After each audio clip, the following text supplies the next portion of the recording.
Hello, you found footage fanatics out there. It's your host with the most, Benjamin Dutil, coming to you back with another exciting episode of my podcast and YouTube channel. Today, I am sitting down with Chelsey Grant, who plays Kelly in one of my favorite found footage movies. I don't give a shit what anybody says. It's a really good movie. If you don't like it, you can kiss my ass. So it's VHS 85 that came out in 2023. Essentially, this movie stands out as a remarkably solid, often brutal found footage movie, and it's also part of a magnificent anthology. What truly elevates this installment is its consistent and successful capture of the technical details, the subtle shimmers and the analog tape, and the intentional glitches, which were a nostalgic symphony, if you will, and which it enhances the immersive experience for anyone who's watched this movie. Like I said, if you don't like this movie, kick rocks. I don't give a shit. So, simply due to that format, there's an undeniable synergy of this film between the found footage style and the unique charm of the 80s that makes it incredibly and compelling to watch. With that being said, please give a very warm welcome to my guest, Chelsey Grant. Thank you so much for joining me today. How the hell are you doing? Thank you. What a lovely intro. I'm great. I'm excited. It's been a while since I've gotten to chat about VHS 85, so it's still something I really think of fondly. So I was excited when you reached out. I love it. Thank you. I had a chance to interview Evie Bear like a couple Oh, years she's ago so about her role in the lovely. film. She was actually one of my favorite roles too, and you were one of my favorite roles. Um, this is, believe it or not, this is the start of season 6 on my show. So congratulations, you're still Congratulations. first episode of season 6 of my podcast, and I'm Woo. slowly working my way up. You're close to be my 300 guest, super close. So Wow. So super close. impressive. So thank you. So your role as Kelly in this phenomenal found footage movie goes through a truly harrowing experience in the, I guess, the segments of No Wake and Ambrosia. Mhm. Could you walk us through Kelly's journey from a fun-loving friend to a resurrected victim seeking revenge? Yeah, reading the script at first, I was excited because she's, very fun-loving, very lighthearted. I mean, I think all of us are trying to, get the audience really immersed in early 20s, going off, hitting the lake and having an amazing lake day. And I think that's the rapport that is so alive between the friends. And like any good horror movie, you have to flip that emotional tether on its head a little bit. And I think Kelly gets a really interesting perspective on that because she's giggling and laughing and chatting, and she's kind of the girl next door friend that you want to tag along with you everywhere. And, the injuries and things she goes through make it so some of those qualities about her it just no longer exist.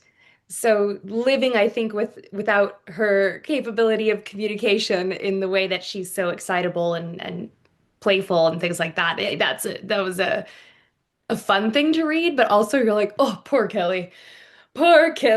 So, Is but that the yeah, it part was that made fun. you, is that the part that made you say yes to the role? I'm gonna fucking do this. Let's do it now.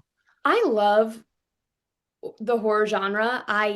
Trained in drama, and so I'm unafraid of those things. And I didn't watch a lot of horror until later in my career because I just didn't realize how much I would enjoy it.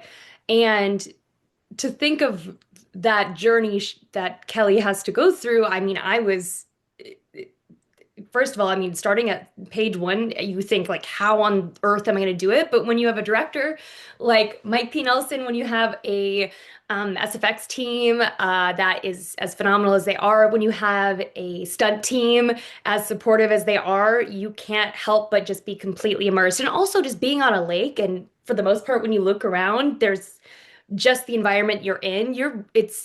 I almost feel like it's cheating as an actor. You're in it. Like you have everything is set up for you to do well, and you can feel the differences. I am not me at all when I had Kelly's, even her high ponytail and swimsuit, like that wasn't what I would wear. So everything was in the 80s, and the SFX was making me in Kelly's dilemma. Yeah, gosh, it was just a blast. It looks like it. I mean, this okay, believe it or not, this is definitely one of my favorite VHS films. So, next to Halloween, VHS Halloween also kicked ass too. So I don't know if you Hmm. had a chance to watch that, but that is an amazing film.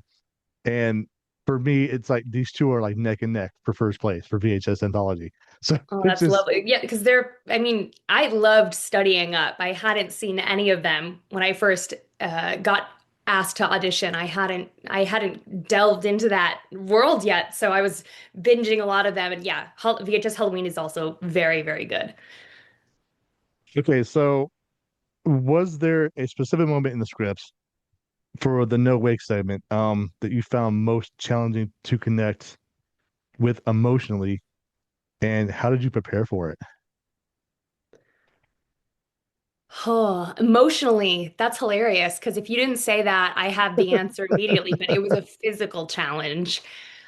Emotionally, it's not like I knew how to feel when I would lose half my face and my teeth would be shifted. Like that's something you don't know until you work with the effect and how do you continue to try to communicate with your eyes and can I move at all? So a lot of it was working with, the director Mike, the angles of what the camera was seeing, as well as the SFX team and stunt team of how to best convey my emotions when you lose senses, when you lose modes of communication. I think emotionally, that was the most important thing is to make sure my eyes were engaged. And when I was maybe thinking about, disengaged from what was going on and thinking about, oh my God, what's happened to me and those things, that it just didn't look like I was dead or on another planet, that I was still present.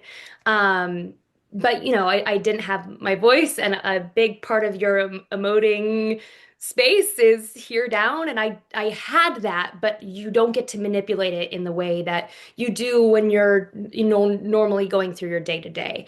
So emotional challenge would probably be tethered a lot to just the facial typical expression of emotion. It just wasn't the same, and so you have to, on a bathroom breaks, I'd play around and see. I wore that all the dang day. I got eye contact from practically no one. Mike wasn't scared of me, and the SFX team wasn't really scared of me, but everyone else was pretty much like, oh, they wouldn't look at me, which makes a lot of sense. And I only would take the bottom retainer out for lunch, and the top half would still be on. So it wasn't the most pleasant person to look at. So honestly, I think even emotionally, as just an actor, having people not look at you as much or interact with you as much in between scenes, that rapport, I will say those few days on set where I was fully decked out, it was emotionally getting over that as Chelsey as well, as like connecting with people um after take. So they didn't really they didn't really want to engage with me. So it was that for Kelly, figuring out how that works, and then for myself emotionally, how to be present on set and be tethered to the team, but also to be respectful once in a while if people don't want a lot of fake teeth that are way back here in their face, or maybe have other people to relay some information on my behalf when they need a break from the gore.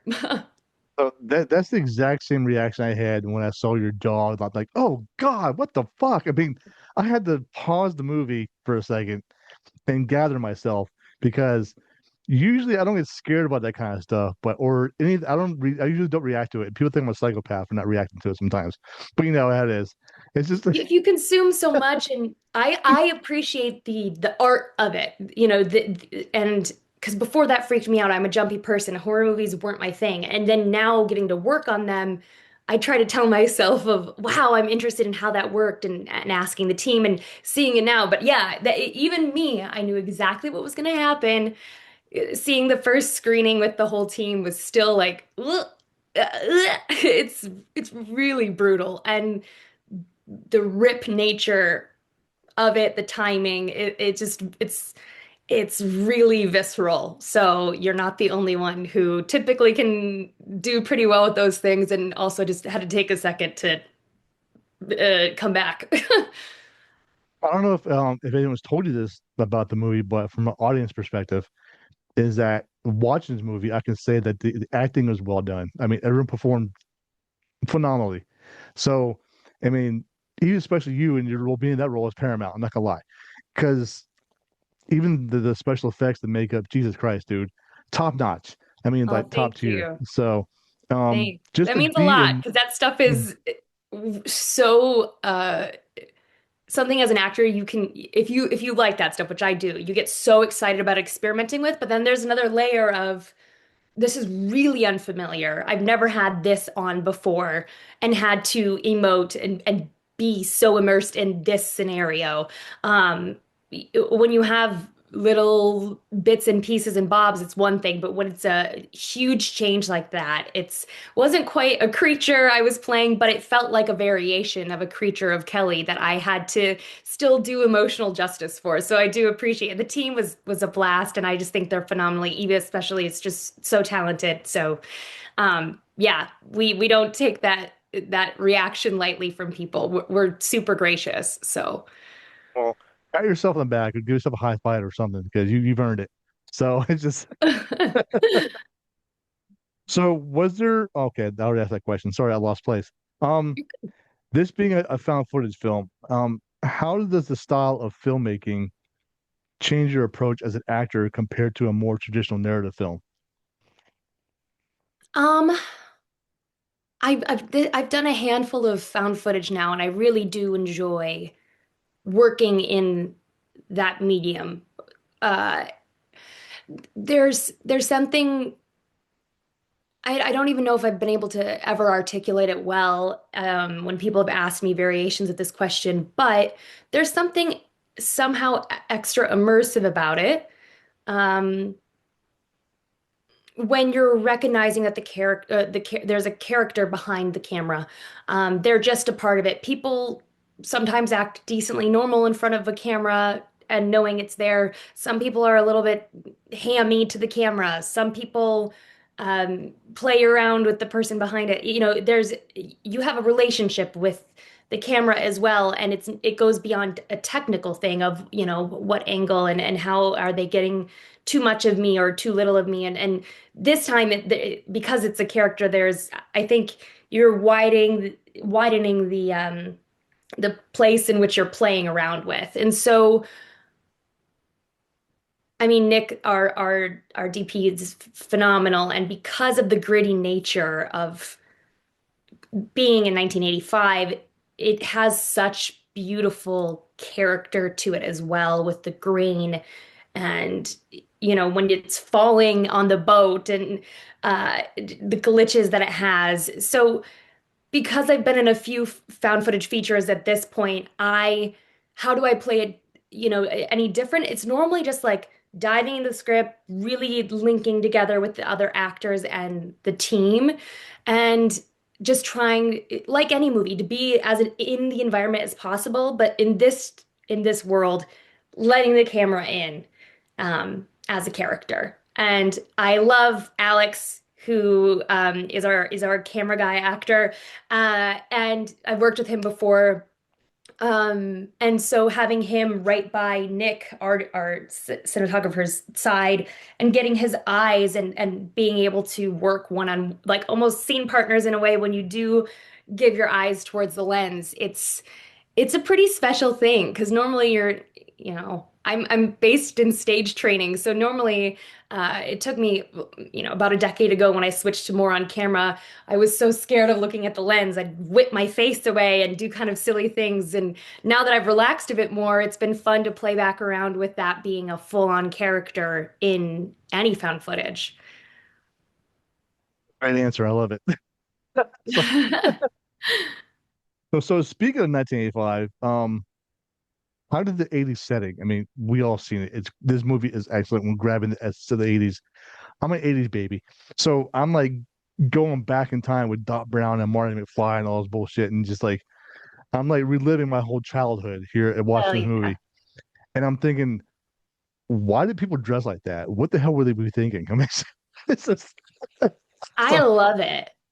I mean, you could see every single actor get more and more excited, and you saw Mike, we're doing some tests and some different things. We're seeing the group together, the team, and what do they look like. And we were posing outside our little camp setup that we had in one of the scenes just offshore, and you just were transported there. It was such a it's just such an exciting thing when none of us were in character. We're all kind of building up our wardrobe and seeing what things look like and how we are compatible. And I mean, yeah, it feels even better that it has this 80s charm that I don't know. I love any sort of period type piece, even though it's 1985, not too long ago. Gosh, there's something so energy filled about it to go onto set and you're kind of going back into time at the same time as you're, you know, hearing someone say action. So you can say that I guess the wardrobe and the technology helped you get into character of Kelly. Yeah, that and the RV is a real RV from the 80s. Our picture boat, our director got it. It was from 80, oh gosh, 84, 82. So it was, everything is accurate and I just you're like laughing with the team as there is a big pontoon boat with all of the major crew and some monitors. And then there's, all of us on this little tiny boat from the 80s. And Nick, our camera guy, and sometimes Mike would be on there, the director, and we'll all squeeze in and we're trying to balance this thing on the boat and the pontoon boat is watching us and it's after takes to just be like cheering when we get the shot because it's not only do we have older equipment on purpose and older pieces, but also, performing on a lake is a whole entire thing in itself. So resetting shots and having to zoom, whip back around, it was so cool. And that is the best. It automatically takes you right to 1985. So speaking of the van, believe it or not, my parents owned almost the exact same van you see in the movie, which is very creepy seeing that in the movie. And I'm It's like, Jesus so Christ, dude. cool. And I'm like, stop, right? I'm looking at it. I'm like, Jesus Christ, dude. Now all these members are flooding back and riding in the back of that van, and how much trouble I got into. It's It was put your damn seatbelt on. It's everyone getting on that,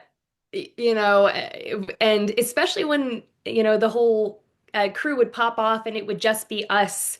They'd shut the door and it would just be us in there doing some of the different things. I mean, like I said, it felt like cheating. We were so immersed in it. There was nothing else to really distract us from saying, "Hey, we're making a movie right now." It's almost like we're just friends hanging out, going to the lake. So, but yeah, it's a I mean, growing up with that, good for you. I wouldn't want to know what you would have done though, because it sounds like you were maybe a slight rule breaker.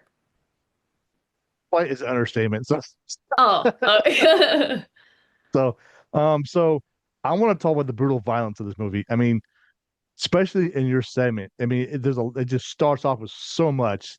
It's like the directors and the writers didn't hesitate. Like, fuck it, let's just jump into it and get into this, and let's get the blood flowing, and let's just start scaring people. And that's exactly what this movie did. So, the depiction of violence. What was it like to film those scenes, and how did you prepare for those scenes? well, preparing even before we got to set was a full head cast um, by our SFX team. Ryan Chatterley and Becky Ingram did all of the prosthetic work and they now Ryan now has added to his wall a bust of me that he has and it's not only what it typically is, which is typically you get cast and it's mouth closed, eyes closed, they put Vaseline on, and then the whole thing gets hard and hot and they take it off. I had to do it with my mouth open because they needed to be able to create a seam for it to be ripped for the scene. So I did the head cast and everything, but I actually was sitting like that. And they make it so comfortable. They're such pros. Um, and then I also had to have my bottom jaw molded inside as well because they made fake teeth for me to place where they wanted to and a fake retainer. to make it gums and gunk and everything but my bottom teeth essentially to click in and so there was a technical element of getting those pieces and them painting it like my skin and making my bottom lipstick color the same as the lipstick color as I'm wearing on top. And then it's on set, you're thinking, how many times do we get to do this thing? And there's some stuff that's just going to be a bit unfamiliar. And so there's a lot of excitement bubbling up when those scenes are coming. And I get multiple different layers of blood. I had mouth blood, which is chocolate syrup based. I had slime blood, which was underneath before the panel was placed.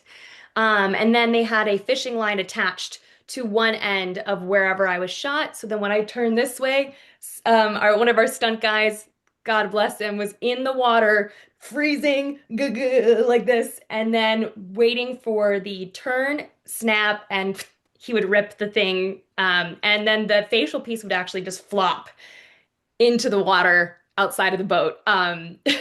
But everyone else got to see the slimy tendrils and blood follow. And then I would cough, and then that blood would present itself. So the amount of thought and layers put into each millisecond of that moment was exciting as an actor, so much pressure as an actor, but oh gosh, the whole team really came together to make sure that that moment really hit because obviously that gag does not stop there. Kelly does not die. It needs to live on. And so how that moment goes, we actually were able to get, I believe, 3 tries at it, which I was so surprised, that we got the opportunity for that. But it was so funny to get it replaced in. They would retuck everything up. And I'm just sitting there, and then they'd repaste it back on, and then our stunt guy goes into the water, and we're all set. And not only that, right after that, she gets shot in the back twice. So, I had 2 squibs inside of my life jacket as well, which you physically have to react to. You get a bit of a feeling of it, but those life jackets are really thick. So you hear the puff and you try to make sure that I'm also not wanting to lose all my face pieces maybe in the water either. So it was such a dance. That whole moment was a dance between different departments. And it was so exciting when that was done. I was relieved and just, yeah, what a cool thing as an actor. Someone gets to ask you to do something so complex and so fun. I mean, yeah, you can't say no to stuff like that. I mean, who would? I mean, if I had the opportunity, I would definitely not turn it down. So, uh, Mhm. so the plot twist in in your segment when people are discovering the plot twist about your resurrection. I mean, it's like back, but what was your initial reaction when you read the script about that part? Again, this No Wake was so fun to read because a lot of the things that I kept asking myself was, how how are we going to do this? Because I was having a hard time completely mentally finding not even just reference points, but finding anything to relate to how this would feel. And so that's why while reading it, I just kept saying, "Oh, thank God it's Mike. Thank God Mike's directing this." And he was working on this story for so long. He's had this in his back pocket and, edited it and gone through more drafts. And so I knew that once we were on set and I formulated as much as I could to be prepared as Kelly and how I see her and how I think she'll be when everything changes, you just know within the environment that he has built, as well as the other people in these incredible roles, and feeling the new facial pieces and everything that you just trust that it will come together. But reading it, it's just that adrenaline nerve excitement of, I mean, it's going to happen.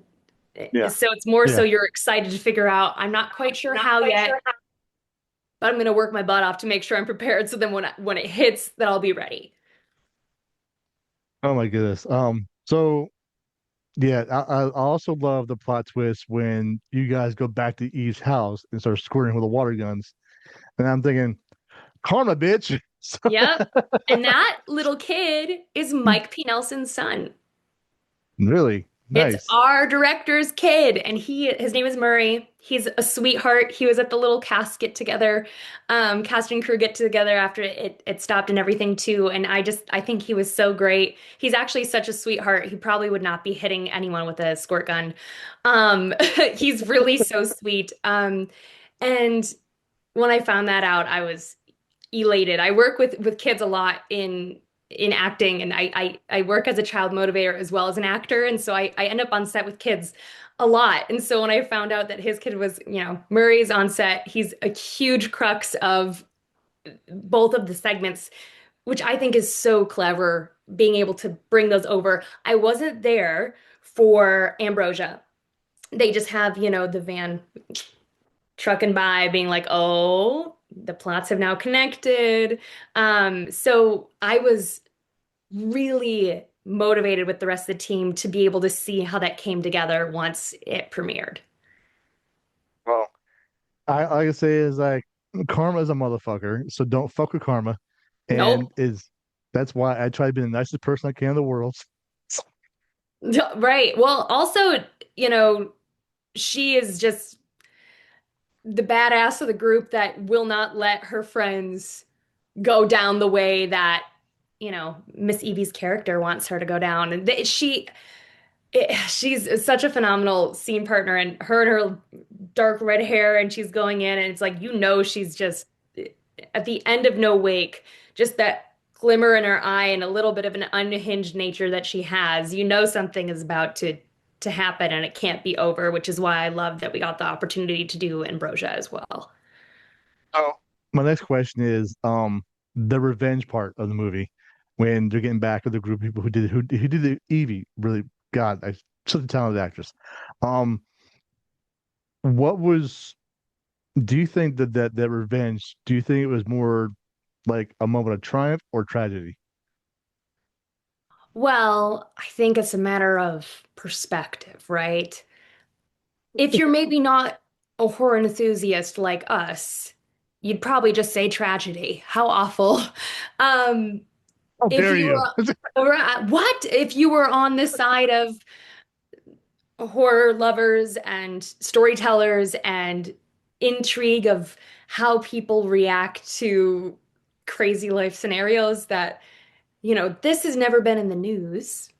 This particular story, the lake did not, I've never heard of a lake that has had this quality before, where the water is able to totally flip your life upside down. So to me, I mean, and as a storyteller that enjoys the intrigue of how people handle that thing, I don't think it's tragedy. I think it's just really interesting. Um, I don't know. I mean, I'm like I said, I'm a bit of a sucker for the story, and I like drama a lot, and the psychological element of a lot of storytelling. And I just think it just goes there. It goes to the place where the plot automatically will continue in your head.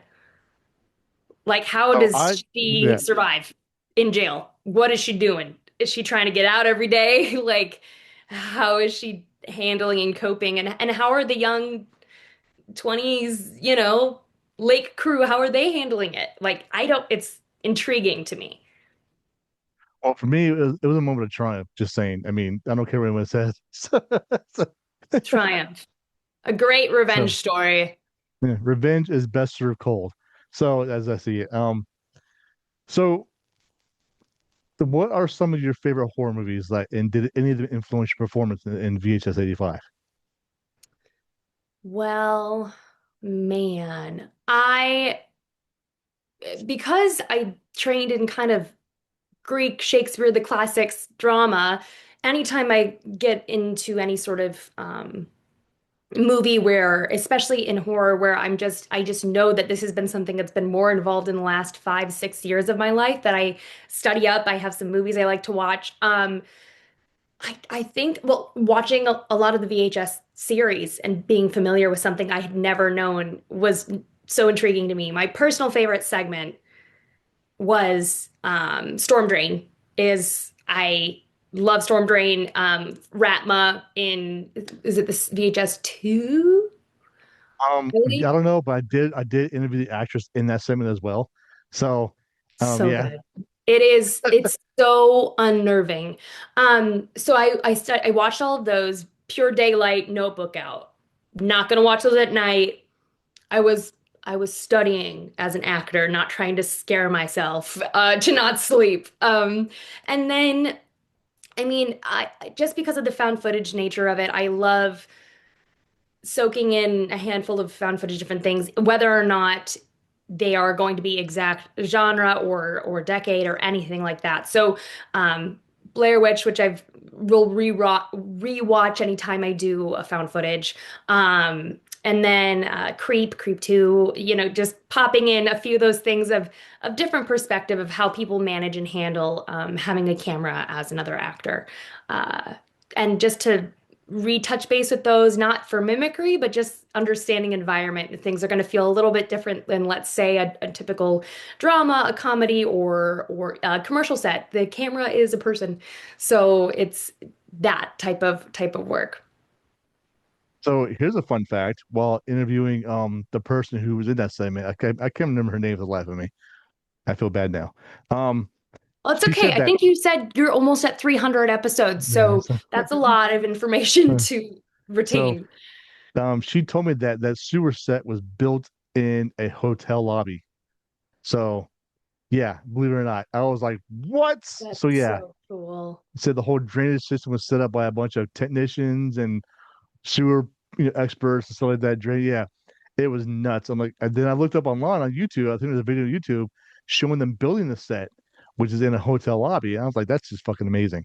So she So, didn't lie. No, so, that's crazy. so my Wow. last question for you, because we're almost out of time, we got about 5 minutes left, Okay. is that what's next for you? Anything exciting you want to that's coming up that you would love to share? Oh gosh, I'm so excited. There's a handful of fun things. Frogman Returns, which is a sequel to a found footage I did the first Frogman for, and then a Frogman Returns is on its festival circuit. We've done pretty well. We've hit a few festivals, and yeah, that's just so exciting. That was, with also within found footage, such an exciting. I believe that one was my first found footage movie. So that one kind of kicked all of this off. So there's that, as well as another found footage that was a completely improvised script. We had an outline, but completely improvised, and that's called Old Wounds. We're finishing some screenings and trying to do maybe some private theater screenings and then distribution. And that one was shot in Little Rock, Arkansas. That was amazing. And then I'm about to hop into filming a movie kind of with a Jack Black type nerd D&D guy. So I'll be playing an artsy partner in crime of that type in a feature called Low Mana. And then I have a action movie coming up called The Aces. Very Top Gun vibe. That one's coming up. And then I have an audio horror coming up that I'm going to be working with some of my close friends in the UK, based in London, and they hope to start recording in June, and that is called Dead Vault. So I have, some horror, some drama, some comedy, some action. I'm so grateful. And then, the typical commercials and things like that you got to do, which I actually also love. So I'm lucky that I have a slew of things, some that are coming out and rolling out, and then some that I'm jumping right into.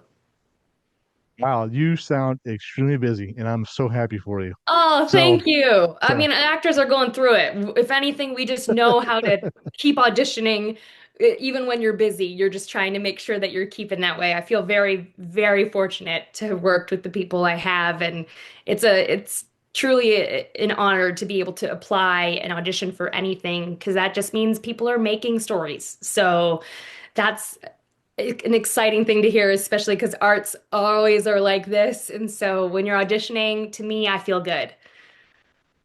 excellent. And that's all the questions I have. So Woohoo.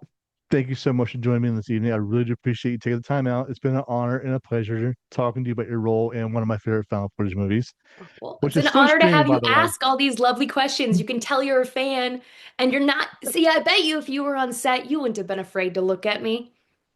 No, no, not really. I'll Probably probably give been you a hug, fine. maybe. That's about it. So, No, thank you so much. I really appreciate it. And also congrats again on the phenomenal accomplishment of sixth season, almost 300 people that you've gotten to interact with in this um, incredible, crazy world that we're in. well, thank you. It means a lot, and I really appreciate it. I wish you nothing but success in your career in the future. Stay awesome, stay amazing, and keep that shit up. All right. And I'll definitely see you on the big screen. Thank you. Yep. Take care. You too. Bye.